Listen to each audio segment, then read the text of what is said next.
2023年度犯罪悬疑狠片《涉过愤怒的海》定档11月25日，曹保平又一力作，尺度惊人。论尺度的话，坚如磐石，在他面前完全就是小巫见大巫。电影《涉过愤怒的海》改编自老晃的同名小说，讲述了一个父亲在女儿遭杀害之后疯狂复仇的故事。你没看错，犯罪悬疑电影《涉过愤怒的海》不但过审了，还加上了未满18岁慎看的 tag。什么都别说了，这句话比任何大尺度画面的宣传更有分量。看点1：花季少女离奇死亡，全员化身疯批。渔民老金、黄博士、艺人公女儿金丽娜、周依然是在日本留学，捕鱼时却得到女儿被连砍17刀致死的消息。因证据不足无法定罪，老金挨个上门寻找伤害过女儿的人，替女儿报仇，却唯独找不到女儿的男朋友李苗苗。张佑浩是逼急了，我是要见血的，我一辈子毁他手里了。李苗苗早就在母亲景兰、周迅氏的庇护下逃回国内，母亲为保护儿子想将老金杀了灭口，以血还血，以命换命。为女儿寻迹复仇的父亲，为儿子撕扯命运的母亲，这场灼心对决，谁能全身而退？刺激的犯罪题材，离奇死亡的女孩，一路寻找凶手的父亲，各种生死时速，极限追求，刀刀见血，这预告也太带感了，看得头皮发麻，不愧是18岁慎看。看点2：黑色电影领军人物又一力作。不过观众们早已被各种以大尺度当作噱头的电影溜得心累了，但只要提到这个名字，观众就可以放心了，那就是曹保平。曹保平是黑色犯罪类型电影领军人物，作为导演，他深挖现实主义题材，他多关注人在极端环境下的行为和动因，作品多反映出对人性深入探讨。不仅如此，他能够自己创作剧本，对剧情的起承转合十分清楚，对节奏的把控相当到位，让核心冲突一步步冲向高潮。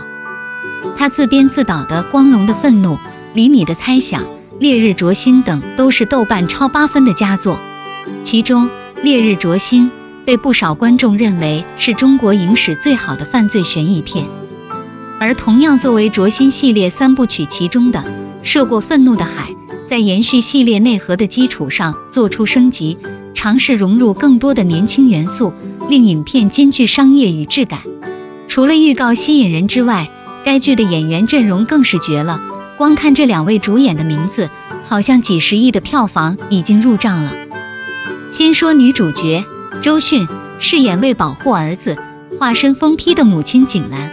当自己儿子的犯罪证据被老金拿在手中，一步步朝着自己逼近时，周迅饰演的景兰不敢反抗，看似镇定的外表，却在老金贴近时被眨眼的动作暴露了恐惧和心虚。谁不害怕一个失去理智的人呢？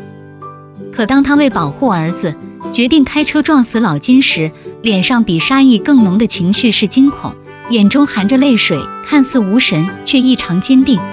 身为母亲，她不得不保护犯错的儿子，杀了老金。另一边，内心仅存的一丝善意又怜悯着失去女儿的父亲。不敢想象，我竟在周迅的表演中感受到了人性的复杂。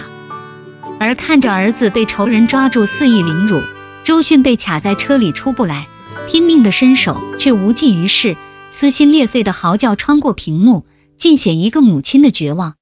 周迅不愧是来自华语女演员第一梯队的，预告中的不多镜头全是高光，正片中又该多惊喜。再说男主角黄渤，饰演为给女儿复仇化身恶魔的父亲老金。得知女儿的死讯后辨认尸体，黄渤没有选择用崩溃大哭来表现老金的情绪，因为老金是个狠人，但生理上的呕吐避免不了。他的表情异常平静，眼中杀意瞬间让观众猜到他的想法。解决掉一个人后，老金脸上还是一副不在意，用沾满鲜血的手擦下鼻子，然而他的手却止不住的颤抖，杀人后的恐惧和内心的不顾忌不言而喻。终于找到杀害女儿的凶手后，黄渤发出激进癫狂的笑声，像野兽看见猎物般的狂喜，享受着杀人的快感。不需要一句台词就能让人毛骨悚然。黄渤真的太会演了，几个片段就能让观众瞬间入戏，感受到一个父亲的崩溃。除此之外，片中的配角也不简单，一个个全是观众认可的演技派。有刚刚被提名金鸡奖最佳女主角的闫妮，饰演金丽娜，凭演技出圈的实力小花周依然，影视剧中的金牌配角祖峰，以及王迅、张佑浩、严北等众多实力派演员。从预告来看，涉过愤怒的海保留了曹保平一贯的风格，对人性的复杂进行极致的探讨，展现了人在复仇与宽恕之间的挣扎和抉择，展现人性最真实的一面。据导演透露，该片在主题上继续神话挖掘，除秉承一款黑色与大尺度风格外，更寻求突破，用情感连接所有的故事，传达出对于灰度地带、人性、时代的那个更深化的思考。强节奏、大尺度的不断激烈碰撞，这部电影到底有多狠？又会带给我们怎样的惊喜和震撼？